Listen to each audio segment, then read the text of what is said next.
What's up, Browns fans? We are here with the real uncensored Browns fan after the agonizing defeat to the Baltimore Ravens. I can't remember what the score was right now because I don't got it in front of me, but I was like 38-6. Definitely not a good score if you're looking at that. So I mean, let's try to figure out some things. Let me talk about some things that's on my mind and just what I noticed about the game. I feel as a Browns fan and so forth. So. First and foremost, what I like to start off with is that the new unis, they look good. They look really good. Um, I'm glad that we went back to the classic look. It's a good look for me. I'm happy about that, and yeah, just wonderful. All right, so obviously the unis is only one thing. We want to see wins. Fuck what the unis look like right now. Let's talk about what our team is doing. Um, I can say this, like I like the way I seen Ogunjobi ball out. Um, that's one thing. I just wanted to point that out.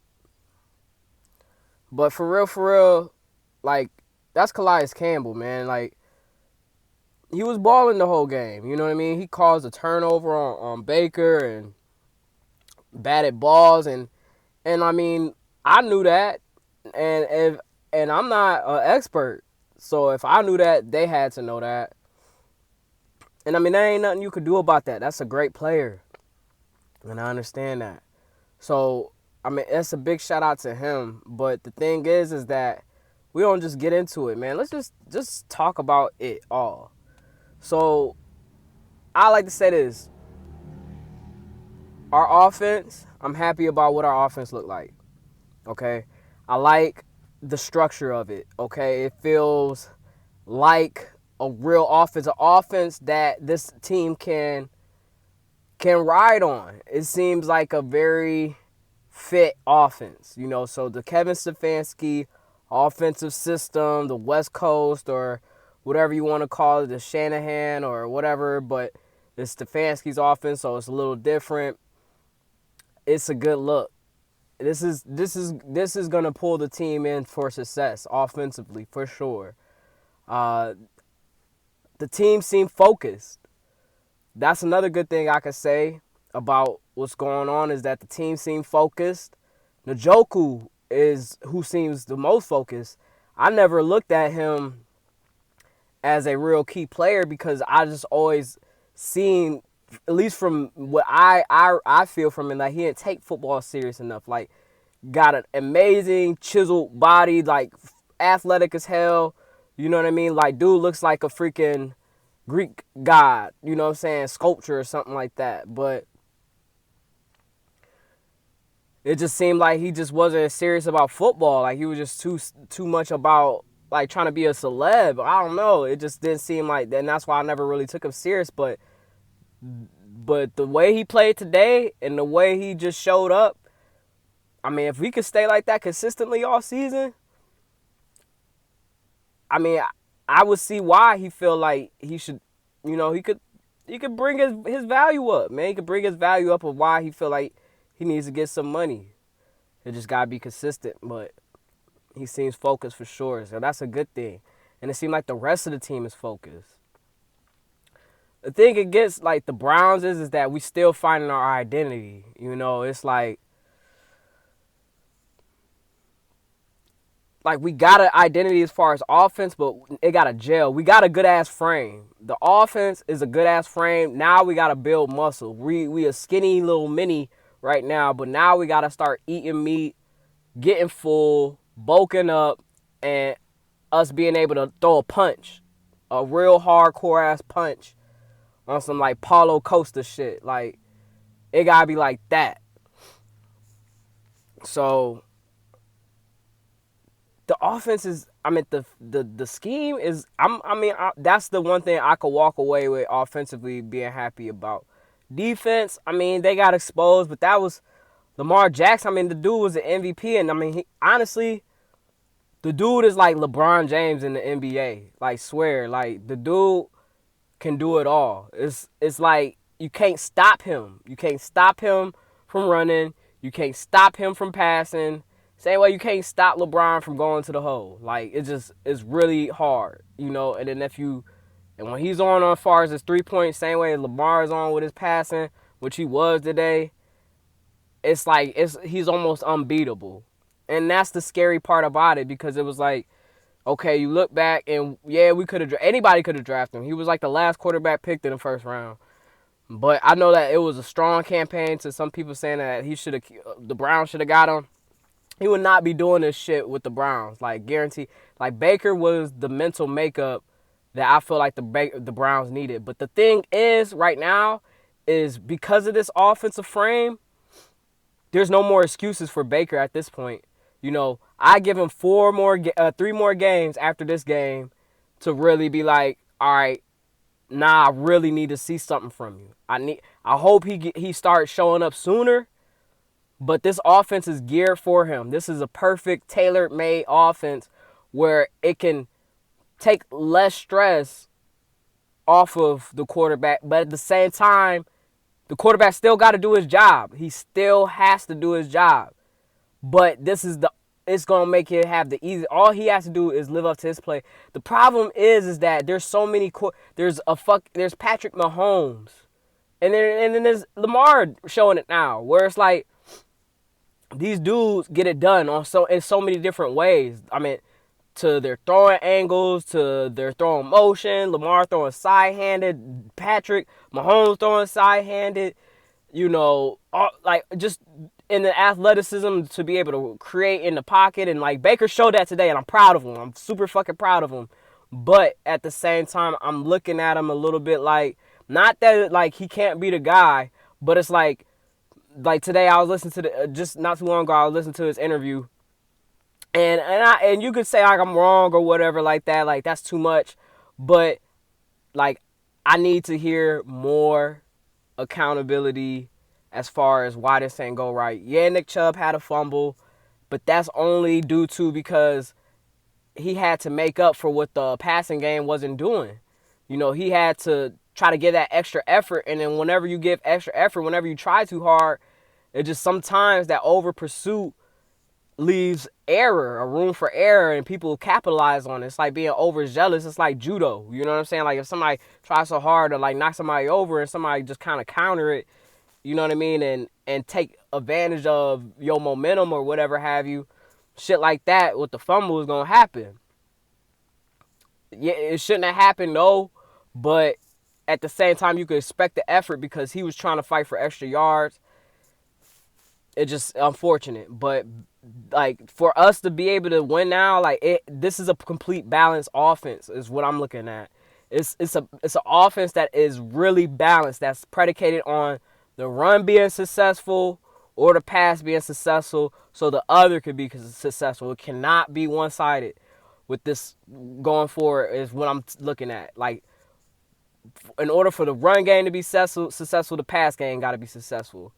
When the pass game is successful, the run game is going to be ultra successful. You know what I'm saying? So it's like, okay, well, what's the difference between what I see from last year to this year? Because it seemed like we kind of passed a lot, but not really. I mean, we did. He passed the ball like almost 31 times or something like that, or 34 times, 39 times. I mean, that's a lot, yes, but the thing is that the run, it was doing some work, but it wasn't doing no work. Like I said, the run and the pass got to go hand in hand for this offense to work. The difference between Freddie is that the run was doing his shit, but it was like just keep rolling with it because it was like they couldn't stop it. But it was like, man, just fuck it. We're going to start throwing the ball like umpteen million times. I mean, give it more time, maybe it looked like the same, but I think that's what the whole thing relied on, was that either or had to, like, they both had to be in unison for us to really, like I said, we got a good frame, now we got to build muscle so we could throw them knockout punches. But that's okay because this is a new offensive system for him. I mean, this is his third coaching change. He got to unlearn what he had unlearned and relearn some new shit. So it's like, you know, you can't fault him. It's just, I don't really see he's rattled, but I will say that between between OBJ and Jarvis, it just seemed like I see a lot of frustration. And it feels like the frustration is aimed towards Baker. I could be wrong. I could be looking too much into it. I'm only telling you what I see, and just like I said, man, I think I'm a good reader of people. I could tell when I'm being duped or when somebody, you know what I'm saying, somebody being genuine when somebody's not. And not saying, like I said, I know him, but I'm just saying, like, all humans is the same at the end of the day. Like, when you get to know people, you get to know their thoughts and stuff like that. Mental makeup and psychology is the word. You just see things, you know what I'm saying? It's a lot of nonverbal. And speaking of that real fast, it was kind of funny. It was it was fucked up. I was mad, but I was laughing hard as hell too, cause no crowd is there, and like I love like shit talking in football. It's like they shit talking is a little bit different than like any other sport. It's like because it's such a team sport, it's kind of like it's like motherfuckers just act silly. They act goofy. So I remember it was like one we had it was a penalty. I think it was like a delay a game or something like that, like early in the fourth quarter. And late in the game, early in the fourth quarter. And we got back and I heard somebody go beep, beep, beep. I was acting like a truck backing up. And I thought that shit was so like, I thought I was mad, but like I said, that shit was just funny because it was like, damn, them motherfuckers talking shit and like we is getting our ass and we look stupid right now. So it was funny, but anyway, I mean, I don't like that, really. I don't really like the fact that there ain't no fans there. At least like they can act like us, but that's just crazy, man. Like people be like, oh, go out and vote. It's like, man, who vote on these things? You know what I'm saying? Who vote on making a seatbelt mandatory? Who vote on Medicaid being mandatory for everybody, and if you don't, you get penalized? Like what does like vote count for shit like that? Like real important shit. People always tell us to vote. It'd be like, well, what does it matter if the motherfucker just gonna override the shit anyway? You know what I mean? But that's one thing. We supposed to be talking about Browns, but like I said, it's just things. You know what I'm saying? I'll talk about them. I'm in the car. I know I'm sweating right now. I got all the windows up. I didn't feel like getting the set ready and shit like that because I was like, man, I don't feel like adjusting shit and blah, blah, blah. So I just came out here because it's good lighting. But no, Jedrick Wills ended up getting hurt, y'all. Like, damn, like our first round pick. You know what I mean? Like, that's fucked. Like, come on, man. Like, we just, everybody flopping. I mean, not flopping, but everybody dropping. You know what I'm saying? Like, everybody getting hurt this season. And I don't know if it's because motherfuckers ain't ready and you know, it's been so long since they played football, but like, that's not a good sign. That's not a good look. Yeah, man. What else can I say? I mean, there's really much not more. You know what I'm saying? That I really can say at this point. You know, is the fact that, you know, we just gotta. I think we gotta give ourselves some time for one. You know what I'm saying? Like, you definitely gotta do that. But after that, I'm fucking pouring. But yeah, man, I just think we gotta give ourselves some time, and then once we do, we give ourselves that time, and we like I said, fill up. We got a good frame. Everything gonna go well. You know, the defense is doing what they can. It's just, I think when the offense starts to flourish more, the defense will be able to look better. Right now, and oh yes, I almost left this. This is a key thing. Fucking, we need a new kicker, man. Like, I know we drafted him, and I was all for drafting a kicker that year, but goddamn, like, dude was fucking no, man. You gotta take that goddamn number off, bro. When I see a motherfucker number 4 going out there to kick, you know what I'm used to? I'm used to seeing goal. I'm used to seeing the ball go through the post. I'm not used to seeing doinks. I ain't used to seeing missed it left and right. Like, no. When you wear the 4 and you the kicker, you supposed to bring back memory. Now you giving the number 4 a bad look. If they don't switch that man's number, somebody need to switch it. Right now. I don't care if somebody need to pay for that. Somebody need to pay that he wearing a different number because he can't wear number 4 no more. He don't deserve that shit. The numbers neither does the original number 4. He need to know that his number is a good number. It gives us good feelings, not bad ones like, oh, this motherfucker come out here to miss this damn kick. Damn. I'm about to wrap this video up because I am fucking pouring in my neck. Alright, and I'm gonna talk about this real fast because I feel like, players are doing their part. And I'm just a fan. Not a lot of people watch this video, but if one person hear it, you know what I'm saying, then maybe they could spread the information. But I seen there was somebody with a shirt on that said "End Racism," and I think like in order to be able to solve the problem, you gotta get to the root of the problem. A lot of people, the first and foremost is that when you realize racism is only 200 years old, maybe a little bit over 200, but no more than 3, like you gotta know that. And where did racism start from? It started from this German man, Johann F. Blumenbach, and he was a racist along with some other dude like W.C. Chamberlain and stuff like that.